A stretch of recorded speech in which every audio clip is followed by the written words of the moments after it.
Hello. Oh my gosh, so many amazing people, so many amazing, overhyped for this because this is such an incredible event and such an incredible space. So every year I come back. I realized today, based on my selfies from Facebook, that I wore the exact same outfit on the plane the exact same day to arrive in the exact same place. So I'm really evolving as a person, which is good. And also just my fashion continues to grow. I just love this. This is the ESPNW NYC Summit presented by Ally. Big shout out for them. They are one of several incredible sponsors, and we have to give them some love just to start things out. That's why we're here, for having the bowl. The bowl is important because Freestyle Plus, I should say, is going to need it. And if you're not familiar, they come from Freestyle Love Supreme, an improvisational hip-hop and freestyle rap comedy musical group that was started by Lin-Manuel Miranda and Anthony Viniziali in 2004. They did a Broadway run in 21. They just finished a Vegas run earlier this year. They did a national tour. They are awesome. And if you're not ready for them, it doesn't matter, because here they come. We have no idea what's going to happen. They have no idea what's going to happen. Give it up for Freestyle Plus. Oh, that's us. All right, let's...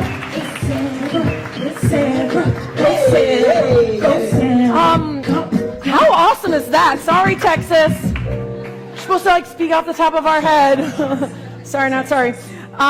Okay, I have so many questions. This is too much. Let's just start, Anthony, you and Lin-Manuel Miranda. How does Freestyle Love Supreme come together and become Freestyle Plus? This is a great question. A good teacher of mine had pushed me to do poetry slams, and then, I ended up here. Yeah. I wonder if that actually helped, because it's like you let your mind wander while also being focused. Yeah, right? I mean, I feel like I'm focused on 13 things at once, from being in my flow state to power not being a verb. It works. It goes great. You know what? No, I feel like you should wear the crown for today. Okay. You look good, girl. That was amazing. Fun fact about Since boss, Mark Cuban, that she said was very human. He and I have had a 13-year, maybe 14 now, standing date to play Edward 40 Hands together. If you don't know what that is, Google it. He is very human and fun, but we're still nailing down a date for that. That was amazing. I want to get to what we have next, because it's going to be amazing as well. And I want to remind everyone here and watching at home that if you're enjoying this, if you want to hype up Sint and LaChina or anybody else, hashtag that's a W. Post it on your socials and make sure everybody is jealous that you're here or jealous that you're watching on the live stream. Also love to know how you're And won the gold medal. I don't have one of those. I just missed the Olympics multiple times. Sponsorship.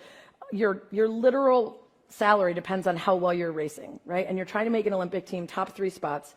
And here's a little of what you said. For anyone watching who knew me, the race was set up perfectly. Any other year, I'd be licking my chops thinking, this is perfect. I was beat one of these women and I'm on the team. But instead, all I could think was, what if after all this effort and pain, I'm the one who doesn't make it? I was ashamed of even having this thought. Then it grew louder. So loud, I wanted to cover my ears. I began to imagine ways out. I could trip on the rail and pretend it was an accident. I could fake an asthma attack and pretend my inhaler was expired. Grab my side and fake a terrible cramp. Anything that could explain not making the team that didn't mean I wasn't good enough. I knew I was collapsing under pressure, but I couldn't do anything about it. There were 600 meters left of this race to make the Olympics, and you were in a pack of 4, top 3 go, and you just stopped running and stepped to the side. There's to adult figures talking about it. Pretending breasts don't exist is the best way to avoid being misinterpreted as a creep or worse, but breasts go on existing anyway. Yes. Right?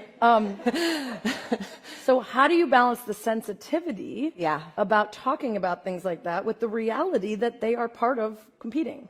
Well, yeah, deviate from the male body. And there are no sex-based performance differences before puberty kind of has this fork in the road. And but once that happens, breasts are sexualized, so it's hard to talk about it. And I don't know exactly what to do about the sensitivity other than us saying, hey, these are basic human functions. So the problem of needing more female coaches, that's one thing. Yes, we do. I love when you started coaching, they accidentally attributed the coaching position to your then husband. Yeah. Because they just figured it made more sense for a man who had never raced any of those events and was actually a triathlete to coach women distance runners that happened. than the national champion / professional woman who did it. Yeah.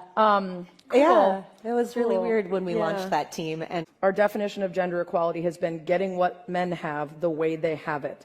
And it's backfiring. We fold and smash women and girls into a male-based infrastructure and then scratch our heads when the same friction points show up over and over again. Meanwhile, fundamental female-bodied experience in sports are invisible, erased, or viewed as problems because they differ from the default male standard. So what are some of the solutions to that problem? There's powerful people in this room that can push for a variety of things to change. Like, what would you most like to see? The same age, and we grew up with achievement culture. Just do it, right? That medal, that contract, that time, that's the only thing that matters. And when you get that thing you've been working hard for, you'll be happy and everything will be good, right? 10-ish, I know our timeline's changed a little, but you'll be able to find her. I think there's a copy for everybody too, right? Yeah, everybody gets a copy. Come say hi. Thank you so much, everybody. Lauren Fleshman. Thank you. Thank you. Thank you. It's really good.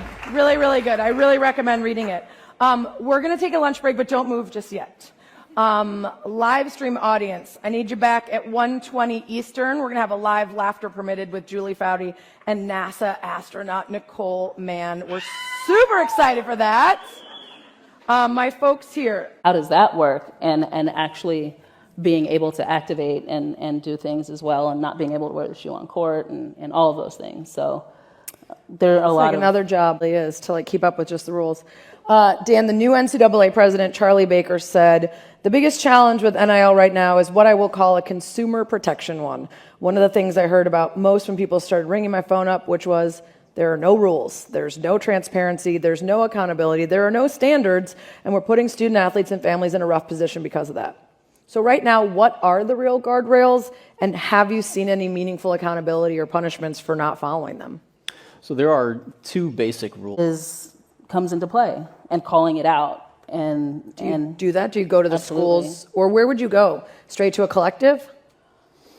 well, the collective is more, I mean, the collectives that I've dealt with at least, especially, and again, I also want to say I work with women, specifically with women, but I do see it's a very different game, and it's a very longer lead than. In this process, it is very much a work in progress, but we thank you for shedding light on the parts that you could. Thank you so much. Thank you.